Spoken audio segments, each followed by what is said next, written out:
Ahora presentamos a Angelina Usino Olleros de la Universidad Autónoma de Entre Ríos, cuyo trabajo se titula La materialidad de los discursos o cómo hacer cosas con palabras. Angelina es profesora en Filosofía, Psicología y Pedagogía del Instituto Nacional de Profesorado de Paraná, magíster en Educación por la Universidad de Ciencia y Educación de Entre Ríos, máster en Ciencias Humanas y Sociales por la Universidad de París 8, doctor en Ciencias Sociales por la Universidad Nacional de Entre Ríos. Es profesora asociada de la Cátedra de Epistemología en la Facultad de Humanidades, Artes y Ciencias Sociales de la Universidad Autónoma de Entre Ríos. Es profesora en la Maestría de Psicopatología y Salud Mental de la Universidad de Rosario. Es profesora en la Maestría de Infancias y Juventudes de la Facultad de Humanidades, Artes y Ciencias Sociales de la Universidad Autónoma de Entre Ríos y es autora de los libros Las Sofistas, Aguafiestas Filosóficas, Algunos verbos que debemos conjugar para habitar el mundo, también de Genealogía del Recuerdo, de hacer aparecer las siluetas, de el no lugar en la desaparición forzada de personas, relatos de filosofía ética y política, de consideraciones en torno al problema de la justicia, introducción al pensamiento de Alain Badiou y las 4 condiciones de la filosofía. Bienvenida, Angelina. Bueno, muy buenos días. ¿Me pueden escuchar? Perfectamente. Sí. Bueno, quiero agradecer en primer lugar a Andrés Stisman por haberme invitado y a Héctor Ventolila por habernos puesto en contacto con Andrés, así que quiero agradecerles a ambos especialmente y por supuesto la presencia de todas, todes y todos. Yo voy a hablar a partir de mi experiencia, porque he sido directora de la carrera de filosofía en el Instituto del Profesorado y he sido coordinadora de la carrera de filosofía, por supuesto en distintos periodos, en la Facultad de Humanidades.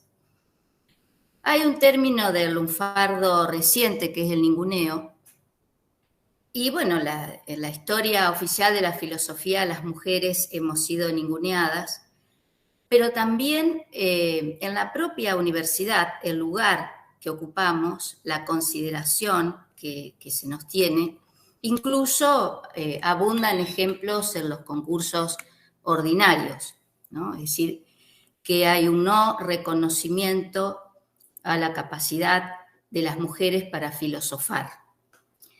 Entonces, a raíz de mi experiencia, no sé, hace 40 años, yo les planteaba que siempre el mito fundacional de la filosofía se ubica en Tales de Mileto y ahí la filosofía queda ligada a la ciencia. Hay quienes prefieren plantear que el primer filósofo fue Sócrates, ligando más la filosofía a la política.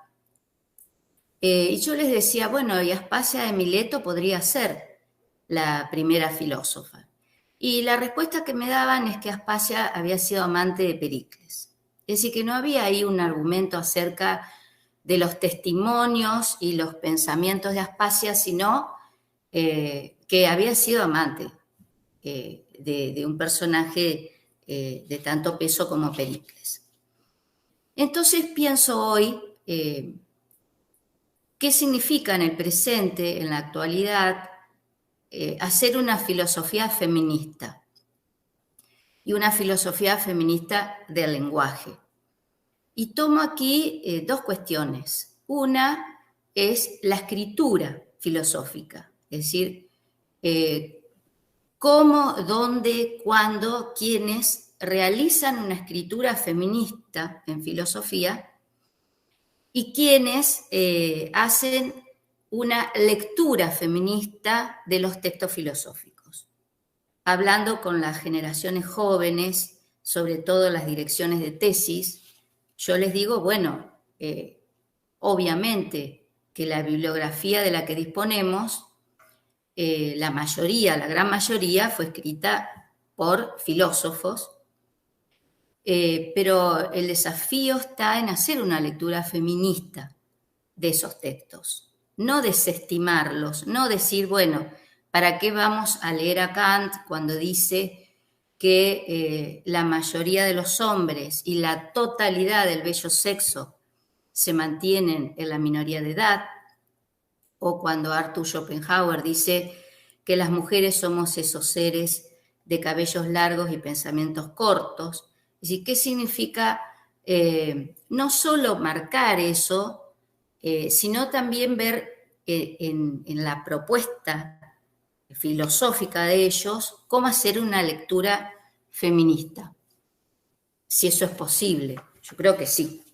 Aquí voy a citar a Jorge Alemán en su último libro, donde él dice: algunas filósofas feministas posteriores que sigan la estela de Foucault, me refiero a Nancy Fraser, Wendy Brown y a la mencionada Judith Butler, cuando abordan el problema político y analizan las enormes desigualdades que se dan dentro del neoliberalismo, no descuidan el factor punitivo del mismo, aspecto que Foucault en sus reflexiones biopolíticas por razones históricas no atendió suficientemente. Yo agregaría que no solo es por razones históricas, sino por razones en que Foucault, cuando habla del biopoder, de la anatomopolítica, de la biopolítica, no incluye a las mujeres ahí, en los ejemplos que da. Seguramente por cuestiones históricas, pero también por cuestiones propias de él, de no incluirlas. Entonces, aquello que no está en la agenda de una filosofía, de un programa filosófico, una corriente, nosotras sí podemos ponerlo en agenda, y no solo nosotras como mujeres, sino también quienes están hoy en las cuestiones de transgénero, que a veces ciertos feminismos los ningunean. Es decir, también hay feminismos que ningunean la cuestión transgénero y ellas mismas se encargan, ellas, de decirlo. Bueno, básicamente estaba pensando, yo sé que hay poco tiempo, pero en traer a una filósofa francesa, Bárbara Cassine, que estoy estudiando, y a quien conocí a través de Alain Badiou. Lo interesante, ellos hoy juntos, como diría Cassine, escriben a 4 manos un libro de la filosofía de las mujeres, Bárbara Cassine y Alain Badiou. Y lo interesante de ellos es que discrepan en un montón de cuestiones, hay disidencia entre ellos, hay desacuerdos, sin embargo cultivan una amistad y escriben juntos, investigan juntos algunos temas. Lo cual es un buen ejemplo para ver que la diferencia no debe ser la imposibilidad de comunicarnos o de encontrarnos entre nosotros, sino que la diferencia es precisamente aquello inevitable, el ser diferentes, y que propicia encuentros más que desencuentros. Y aquí voy a citar en un texto de ella, La nostalgia, de Bárbara Cassine, lo que ella cuenta a propósito de la experiencia de Hannah Arendt. Desde Ulises se sabe que toda odisea consiste en una manera de poner en forma de relato la asignación de una identidad. Arendt decía que cuando era una niña, ella no sabía que era judía. Fue a través de los comentarios antisemitas que dijeron otros niños en la calle, dice Arendt, y que no vale la pena contar cómo me topé por primera vez con esa palabra. En efecto, creo, dice Bárbara Cassine, por mi experiencia personal, que ser judío es como ser mujer. Es necesario que por lo menos nos lo digan, que nos lo hagan saber. No se trata de una identidad directa, sino de una asignación diferencial invertida. Es decir, que no es lo mismo que alguien te nombre o te señale como judía desde el antisemitismo, así como alguien te nombre o te designe mujer desde el machismo, desde el patriarcado, digamos, desde el sexismo. Pienso en lo que hablaba Tamara hoy, es decir, desde dónde, desde qué lugar te designan judía o te designan mujer y cualquier otra designación que pueda hacerse a propósito de eso. Aquí en el libro, el último creo de ella, Cómo hacer de verdad cosas con palabras, ella le dedica el libro a Austin y a la cuestión del performativo porque lo ha trabajado mucho, no solo ahí en el personaje de Ulises en la Odisea, sino también en los sofistas.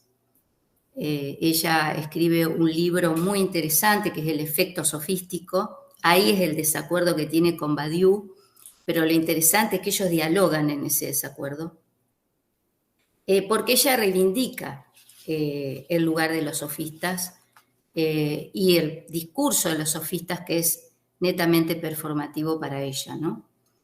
Entonces Bárbara Cassin dice, desde el comienzo, desde Platón y Aristóteles, el discurso filosófico es hablar de y hablar a. Es decir, hablar de alguien o hablarle a alguien o hablar de una cosa y hablar a determinado círculo, determinados destinatarios. Es decir, a quién o a quiénes le habla la filosofía y de qué habla la filosofía.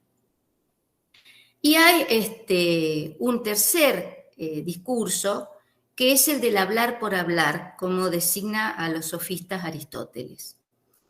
Que, bueno, yo lo fui relacionando con el lugar de las mujeres en la filosofía, donde muchas veces dicen, bueno, las mujeres hablan por hablar, ¿no?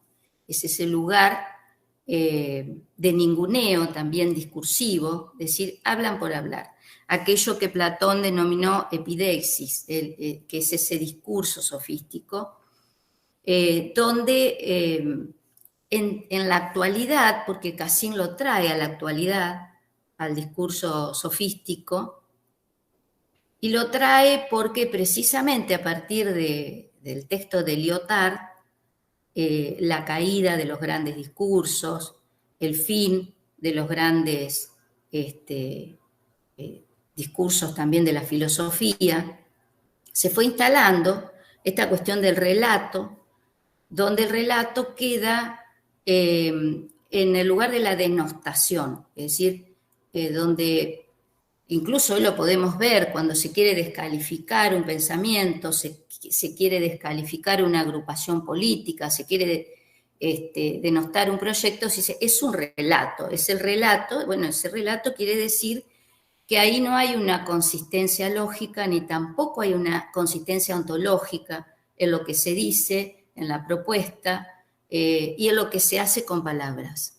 Es un relato. Y aquí ella también, en la última parte del libro, va a hacer referencia al Globish, que es este neologismo, donde se universaliza un conjunto de términos en inglés, alrededor de 1500 palabras, que, digamos, considera las palabras o los conceptos más comunes del idioma inglés. Por eso también nos llega a las universidades esta cuestión de los papers, de los abstracts, esta cuestión de legitimar un trabajo de investigación a partir de una terminología en inglés. Y también ella hace referencia al final del libro con las fake news, ¿no? Esta relación del lenguaje con la verdad, esta relación, vinculación o desvinculación entre lo que se dice y el discurso verdadero, el que se considera verdadero y el que se considera falso. Y pienso en el alcance político del discurso feminista, de hacer cosas con palabras en términos feministas y en el riesgo a veces de no poder responder suficientemente a propuestas políticas como puede ser la de Bolsonaro en Brasil, donde los 3 ejes de su campaña son atacar la ideología de género, atacar el consumo de drogas y la despenalización del aborto. Es decir, que él ahí en esta agenda de las nuevas derechas o de las derechas alternativas, lo que hace es poner en un mismo plano cuestiones diferentes. Sin embargo, esta cuestión que se ha instalado tanto de la ideología de género alcanza también al ámbito filosófico, alcanza también algunas cátedras dentro de las carreras de filosofía, donde muchas veces algunos colegas dicen, bueno, estas autodenominadas filósofas están haciendo una ideología de género que no puede incorporarse con un estatuto epistemológico, con un estatuto filosófico, porque es una manera también en la actualidad de desestimar o subestimar este tipo de producciones. Si nosotros hoy revisamos los planes de cátedra en las universidades, y hay planes de cátedras que el 100% de la bibliografía son varones, y a lo sumo en otras un 2 o 3% de producción filosófica de mujeres. No tengo aquí, digamos, un estudio estadístico, digamos, donde yo pueda dar exactamente estos porcentajes, pero sí en toda la experiencia y recorrido por las distintas universidades, esto es así. Incluso hay quienes desestiman tesis de grado donde se trabaja obra o pensamiento de alguna filósofa. Se las desestiman desde diferentes argumentos. Lo he visto como jurado, lo he visto integrando algún tribunal evaluador. Es decir, que estas no son cosas del pasado, eso quiero decir. A veces cuando estamos trabajando fuertemente en una filosofía feminista, pensamos que esto ha sido en alguna medida superado, pero no, es mucho más frecuente el rechazo que la aceptación a determinadas autoras. Hay también una serie de argumentos para desestimarlas o para desestimar ese trabajo o esa propuesta o esa obra. Entonces, en esta experiencia de tantos años, hoy recién voy encontrando espacios en la universidad donde trabajo, donde, por ejemplo, CONEAU acaba de aprobar una maestría en Género y Derecho, donde desde la Cátedra de Epistemología hemos presentado un proyecto de extensión de Cátedra de Epistemología y Género, con mucha dificultad también, hay que decirlo, pero esa denominación de claustro universitario que yo rechazo tanto, es importante que la podamos no solo abrir el claustro, sino pensar desde otra denominación los espacios universitarios. Abandonar este término de claustro, porque el claustro, que se sigue pensando y se sigue diciendo de esa manera, nos mantiene encerrados y encerradas en compartimentos estancos, ¿no? Sin posibilidad de comunicarnos y de interactuar entre nosotros. ¿Sí? Esto que a veces pensamos, bueno, es parte de un pasado institucional, está presente.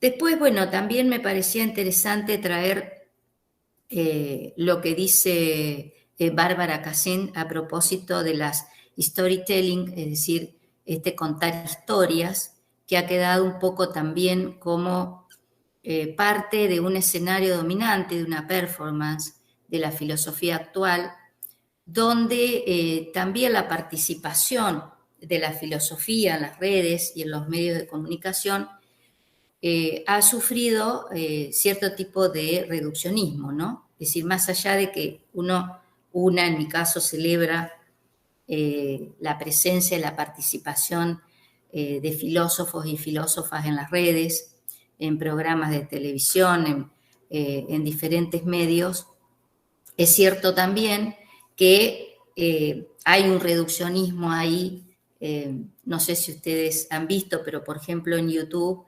hay no Hegel para principiantes, sino Hegel explicado en 5 minutos, en 10 minutos, y esto va teniendo una gran repercusión en la forma en que hacemos la transmisión en las propias carreras de filosofía.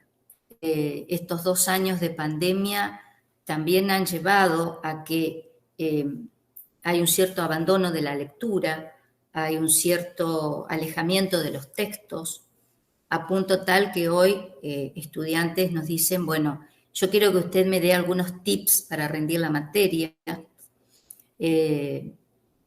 o por ejemplo, hay que dar un capítulo en PDF de un libro donde ese capítulo sigue siendo un fragmento de otro fragmento de otro fragmento. Es decir, que hay también ahí una cuestión preocupante para ver cómo hoy no solo plantear una filosofía feminista, en este caso del lenguaje, sino cómo plantear una filosofía propiamente dicha en un tiempo, en una época donde lentamente se han ido abandonando lecturas, se han ido abandonando perspectivas y se va restringiendo cada vez más el horizonte y el ámbito en el que nos movemos lingüísticamente, actitudinalmente, políticamente.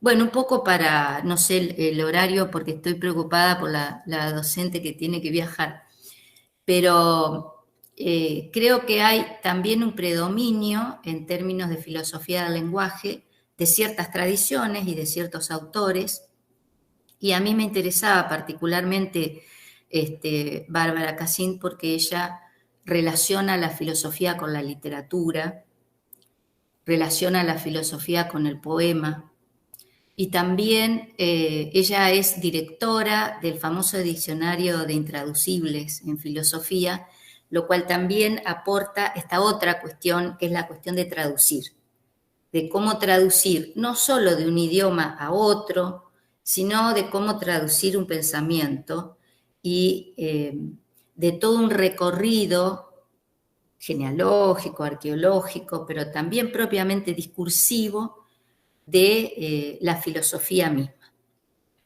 Y bueno, para terminar quería decirles que me pareció muy hermoso llamarle simposio porque me recuerda el banquete de Platón y lo que quiere decir simposio, ¿no? Que es beber juntos.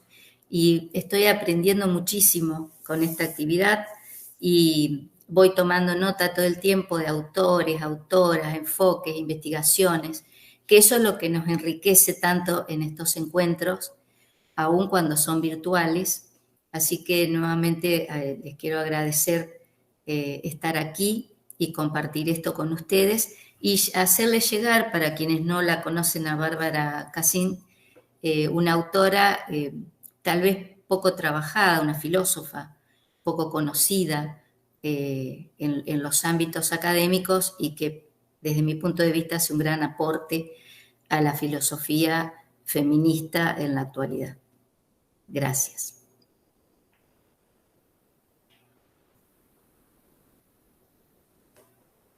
Muchas gracias, Angelina, por todas las cosas que nos has traído hoy. Personalmente las estimo mucho, me parecen valiosísimas y también he anotado mucho de lo que nos has traído.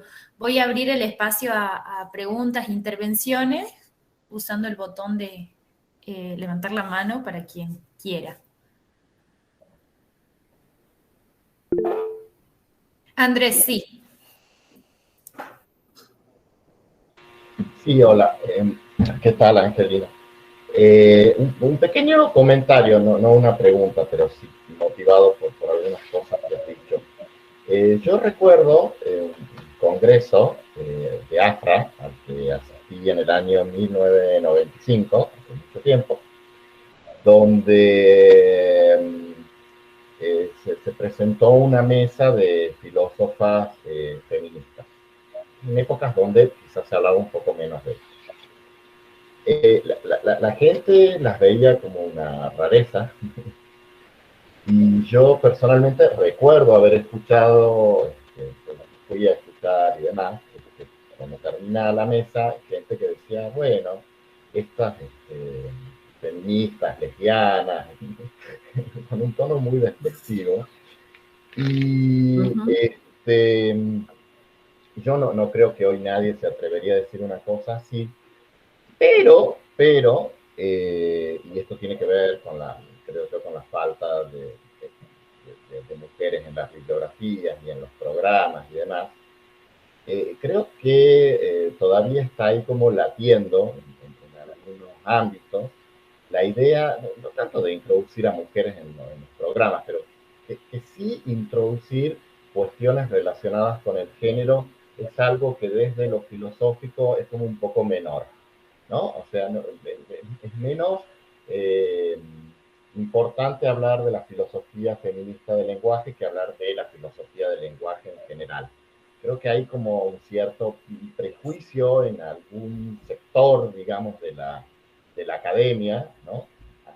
Sobre lo valioso que es introducir la perspectiva de género, que, que creo que es algo a trabajar, ¿no? Digo, más allá de si se ponen autoras o no en los programas, yo creo que la cuestión de fondo es que alguna gente sigue pensando que intelectualmente o académicamente es menos valiosa la tarea cuando se hace con perspectiva de género que cuando teóricamente no se hace con perspectiva de género. Simplemente como un pequeño comentario, ¿no?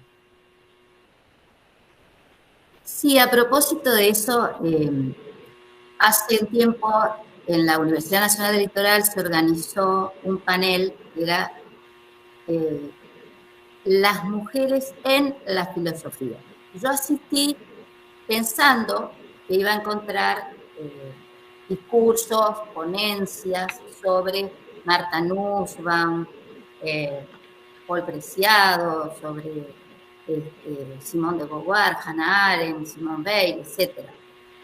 Sin embargo, hablaron de Hegel, de Kant, de Wittgenstein, y yo me preguntaba, ¿dónde están las mujeres en la filosofía en ese panel? Porque tampoco había una lectura feminista de Wittgenstein o de Kant o de Hegel, por citar más o menos lo que habían hablado. Entonces a una de ellas le pregunté que por qué el título era Las mujeres de la filosofía. Y me dijo, porque en el panel éramos todas mujeres, ¿no? Y esto, bueno, ocurrió hace poco y en la Universidad Nacional del Litoral. Es decir, que también esta cuestión del lenguaje tiene que ver qué decimos sobre las mujeres en la filosofía. Y creo que a esta altura de la historia ya hay suficiente obra y trabajo producido por mujeres en filosofía que sería importante que se incluya cada vez más en las actividades, no solo las cátedras, sino las actividades de la universidad.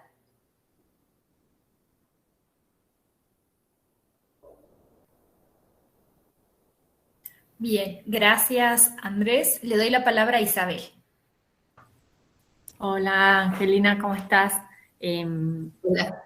Yo me he quedado pensando en esto que inicialmente vos exponías, que creo que es muy valioso, ¿no? No perder de vista como las distintas estrategias u operaciones, ¿no? Que uno puede justamente llevar a cabo. Entonces, desde hacer una revisión a una tradición netamente masculina, ¿no? Incorporar mujeres, pero esta otra operación que vos mencionás, yo, digamos, la puedo como sintonizar con mi campo, ¿no? Que es la literatura, los estudios literarios y la crítica literaria.